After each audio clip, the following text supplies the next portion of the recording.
다 함께 매일 드리는 기도로 1월 14일 수요일 새벽 기도회를 시작하겠습니다. 은혜의 하나님, 고요한 이 새벽에도 새로운 하루를 말씀과 기도로 열게 하시니 감사합니다. 오늘 저희가 마주하는 삶의 모든 자리가 주님께서 예비하신 자리인 줄 믿사오니 한 걸음 한 걸음 주님과 동행하게 하옵소서.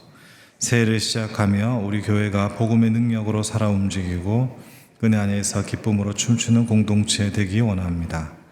환경과 형편에 흔들리지 않게 하시고 오직 복음으로 날마다 새로워지게 하옵소서. 특별히 영락 모든 가정을 주께서 화목하게 하시고 자녀들이 주님의 인격을 만나 말씀 위에 굳게 서게 하옵소서.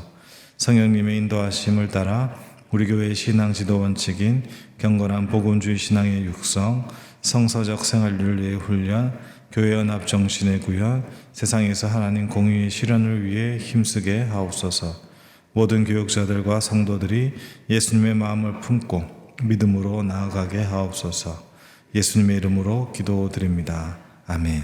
다음과 찬송가 310장 부르시겠습니다.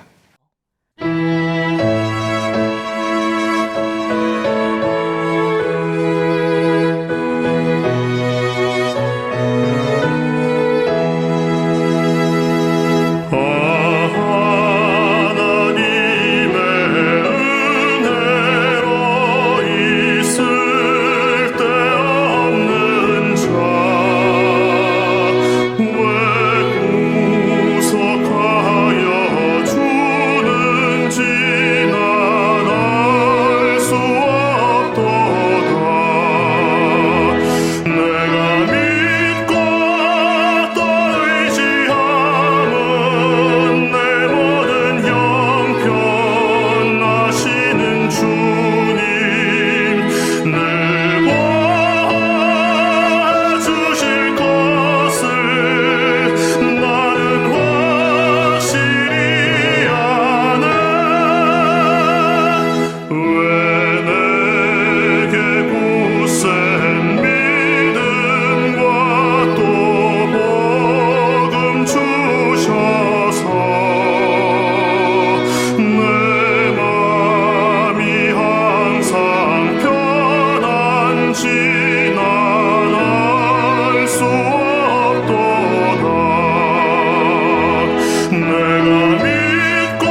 마르코스 성경 통독 본문은 창세기 39장에서 41장입니다. 그 중에서 창세기 39장 2절에서 4절까지의 말씀을 다 함께 합독하겠습니다. 창세기 39장 2절에서 4절입니다. 여호와께서 요셉과 함께 하심으로 그가 형통한 자가 되어 그의 주인 애굽 사람의 집에 있으니 그의 주인이 여호와께서 그와 함께 하심을 보며 또 여호와께서 그의 범사에 형통하게 하심을 보았더라. 요셉이 그의 주인에게 은혜를 입어 섬기매 그가 요셉을 가정 총무로 삼고 자기의 소유를 다 그의 손에 위탁하니. 아멘.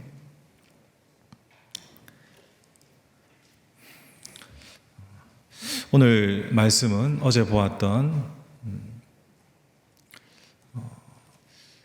요셉의 그 광야학교의 시작의 한 장면에서 이어진다고 볼 수 있습니다. 여러분, 어제 우리가 궁극적으로 기시를 알 수 없는 상황 속에서 해야 될 것은 서로에 대한 이해의 선물이라고 말씀을 드렸죠. 근데 왜 그런 이해가 필요하냐 하면 가해자나 피해자나 우리가 그 속을 들여다보면 모두가 불쌍한 인생이기 때문입니다. 여러분, 어제 본문에서 마지막 절에 루벤의 탄식이 나오는데 그 루벤의 탄식이 요셉이 없어졌음을 보고 아이가 없도다. 나는 어디로 갈까? 37장 30절에서 나는 어디로 갈까? 그가 가해자인데 여러분, 이 나는 어디로 갈까라는 탄식이 요셉은 그렇게 표현되지 않았지만은 그 속으로 노예로 끌려가면서 나는 어디로 갈까? 피해자도 가해자도 다 그런 삶을 살아야 된다는 것입니다. 여러분, 이것이 인생이죠. 두려움, 그리고 미래에 대한 불확실에 대한 염려, 이것이 우리의 삶에 늘 주어집니다.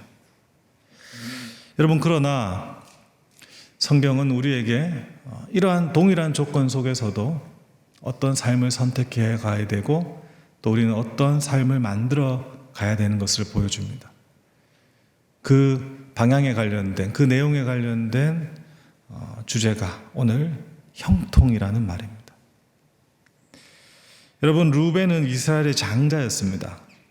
고난이 있었고 그리고 환경이 좋았고, 그러나 요셉이 사라진 이후에 그가 큰 잘못을 했음에도 불구하고 성경 전반에 봤을 때는 죄책감과 두려움이 있었겠지만은 그 인생에 큰 어려움이 없었다는 것을 볼 수 있습니다. 성경은 이런 상황, 큰 어려움이 없는 상황, 이런 상황을 살룸이라는 형통의 단어로 표현합니다. 성경에 형통이란 말이 우리 한글 성경으로 번역된 세 가지 히브리 말이 있는데 오늘 다룰 것은 이 살룸이라는 말과 그리고 찰라흐라는 표현입니다. 루벤의 삶은 역설적으로 살룸, 형통했어요. 고통도 없었고 특별한 재앙도 없었습니다. 큰 흉년이 찾아오기 전까지는 그의 삶은 크게 어려움이 없었던 것으로 보여집니다. 그러나 그는 자기 삶에 대해서 성찰하거나 자기 삶이 하나님의 시선에서 어디에 있는지에 대해서 별로 관심이 없었어요. 우리는 이것을 안일한 평안이라고 말할 수 있습니다. 이게 우리 신앙에서 가장 위험한 우리의 삶의 태도이죠. 그러나 이에 반해서 요셉의 삶은 어땠습니까? 달콤한 살룸이 없었어요. 그의 삶은 노예였죠. 오늘 형통했다라는 이 말, 그리고 우리는 공식처럼 알고 있습니다. 하나님께서 함께 하셨으므로 형통했다. 그런데 이 형통의 삶이 39장에 계속해서 반복되지만 그는 여전히 노예죠. 그리고 심지어 보디발의 아내를 통해서 심각한 어려움을 겪게 됩니다. 그래서 요셉이 총리가 되는 과정, 그리고 그는 결국에는 하나님의 뜻을 이룬다라는 이 결론적인 이해를 가지고는 우리가 형통한 삶을 잘 살았겠구나 생각하겠지만은, 요셉은 루벤과 다르게 하루하루가 생존의 문제로 살아가는 그런 가련한 인생이었습니다. 그런데 성경은 계속해서 뭐라고 이야기합니까? 그는 형통한 자였다, 그는 형통한 삶을 살았다라고 이야기합니다. 여기서 형통은 찰라흐입니다. 이 찰라흐란 말은 살롬에서 파생한 살룸과 다르게 완전한 상태, 모든 것이 결산되고 정리된 상태를 이야기하는 것이 아니라 장애물이 있고 한계가 닥쳤을 때에 그것을 넘어서고 뚫어내는 상태를 이야기합니다. 여러분, 요셉의 삶은 인과적으로 설명할 수 없죠. 그가 조금 어리석고 미련하긴 했습니다. 어려서 자기가 잘난 줄 알았고 남들이 나를 어떻게 이해하는지 잘 몰랐어요. 그런데 그렇다고 해가지고 노예가 될 정도의 죄는 아니었잖아요. 오히려 시기를 증오와 그리고 살인 교사까지 갔던 형제들이 잘못됐죠. 그 억울함 속에서도 요셉은 정신없이 그냥 생존을 위해서 살아야 됐습니다. 그러나 그는 형통했습니다. 여러분, 여기에 형통이라는 성경이 이야기하는 본질이 있습니다. 내가 원하고 내가 평가하고 내가 만족하는 상태를 말하는 것이 아니라 하나님의 시간과 방법 속에서 적절히 있는 상태, 하나님의 의도하심에 따라서 나의 삶이 한 단계 한 단계 만들어가지는 상태, 이것이 형통입니다.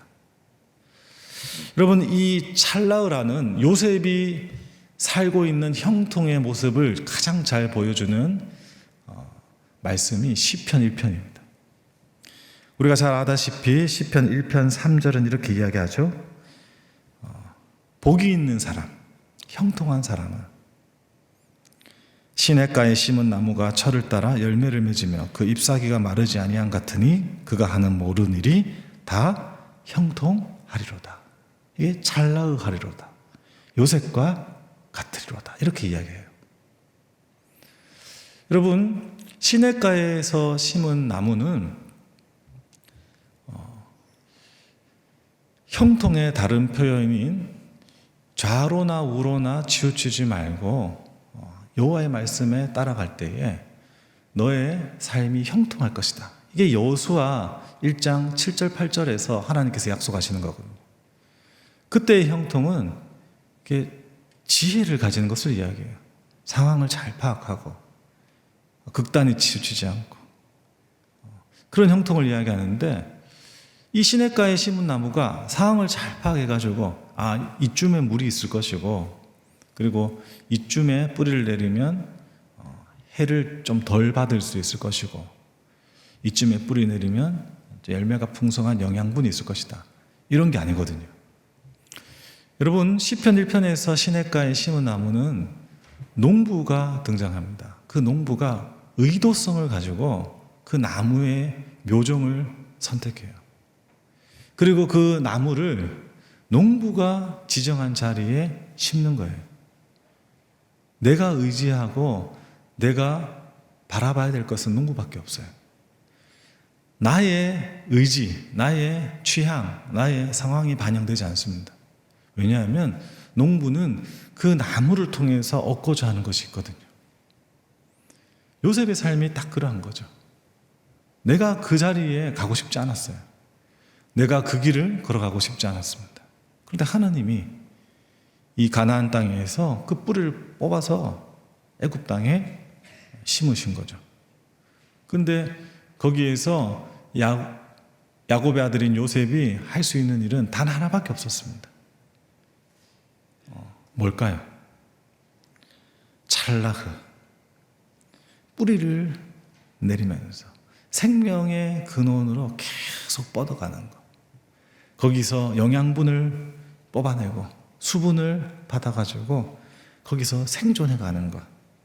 이것이 시편 1편에서 이야기하는 시냇가에 심은 나무입니다. 그런데 이상하리만큼 그 시냇가에 심은 나무는 그냥 나무들과 달라요. 어떻습니까? 철을 따라 열매를 맺고 잎사귀가 마르지 아니한다는 거예요. 그래서 모든 일이 형통할 것이다. 이렇게 이야기합니다. 여러분, 요셉의 삶이 그랬지 않습니까? 그는 어리석고 연약하고 바보 같은 자아를 가지고 있었어요. 그에게 주어진 그 자기라는 연약한 담장을 그는 뻗어 넘어갔어요. 보디발의 집에서의 그 유혹과 어려움의 담장을 그는 또 넘어갔어요. 감옥이라는 곳에서도 그는 그냥 머물지 않았어요. 계속해서 그는 뿌리 내렸고 그는 잎사귀를 폈고 그는 열매를 맺어갔어요. 흉년이라는 전 세계에 펼쳐진 장애물도 그에게는 장애물이 아니었어. 왜? 그는 시냇가에 심은 나무가 그리고 그 생명력 있는 덩굴이 그 벽을 넘어가듯이 바위를 뚫어내듯이 그렇게 살았기 때문이죠. 여러분, 그래서 야곱은 이러한 요셉의 인생을 창세기 49장에서 이렇게 축복하죠. 요셉은 무성한 가지 곧 샘 곁에 무성한 가지라. 그 가지가 담을 넘었도다. 요셉은 형통했다. 그는 어릴 적부터 지금까지 하나님의 샘 곁에서 뿌리 내리고 모든 한계를 넘어서면서 인생의 역경을 이겨서 여기까지 왔다. 그는 그러할 것이다. 그렇게 축복해 주는 거예요. 담장이 장애물이 아니라 넘어갈 수 있는 지지대가 되는 삶.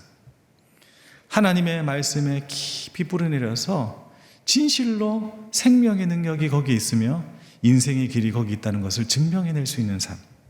그 삶을 요셉은 살았던 거죠. 그의 반면에 루벤은 어땠습니까? 그의 삶은 살룸이었어요.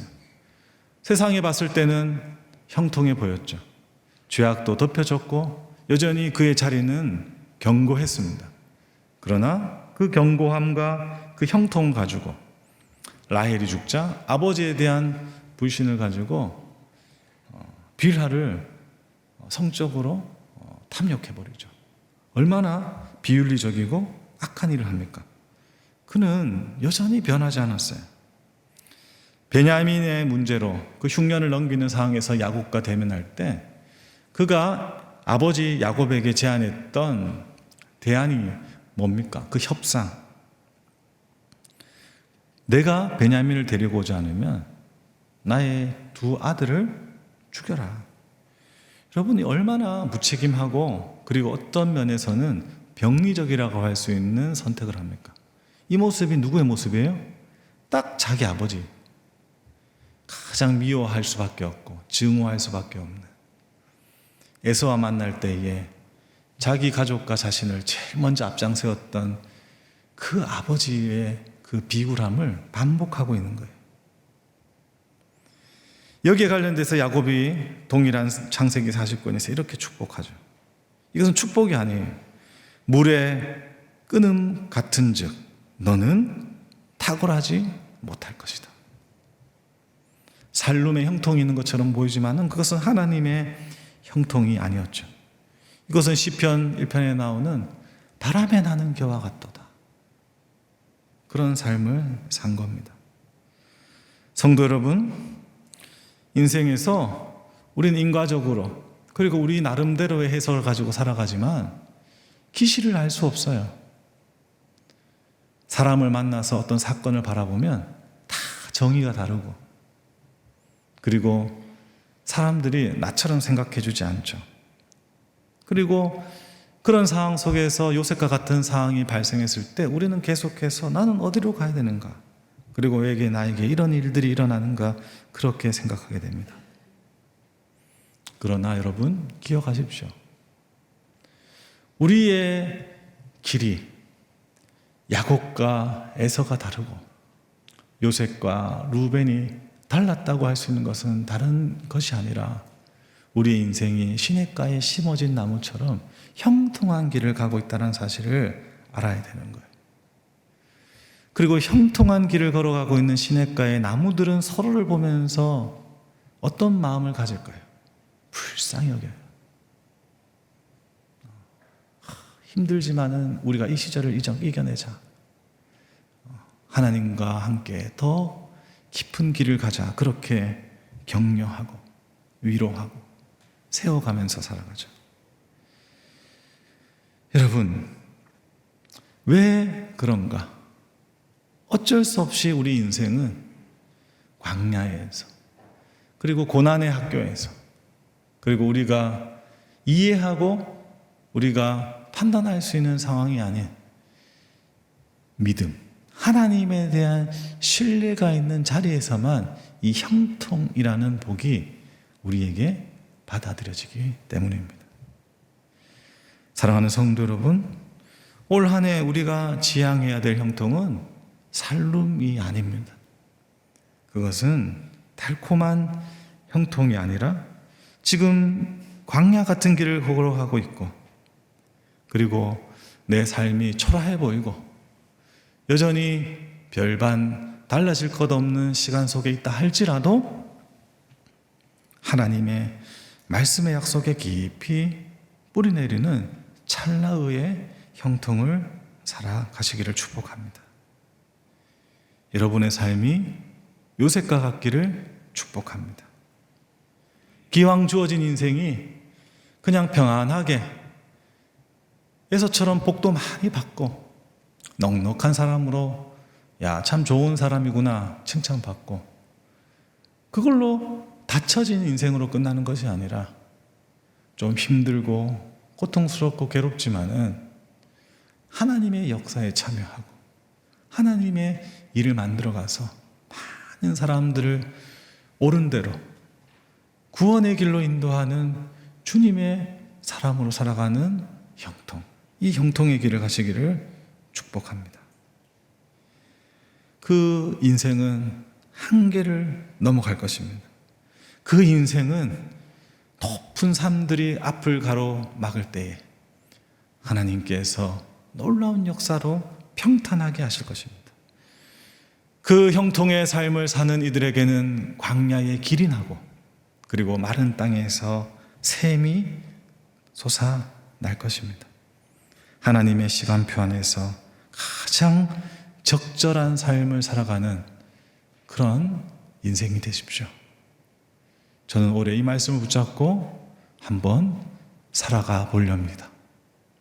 우리 모두가 형통한 은혜가 있기를 예수님의 이름으로 축복합니다. 기도하겠습니다.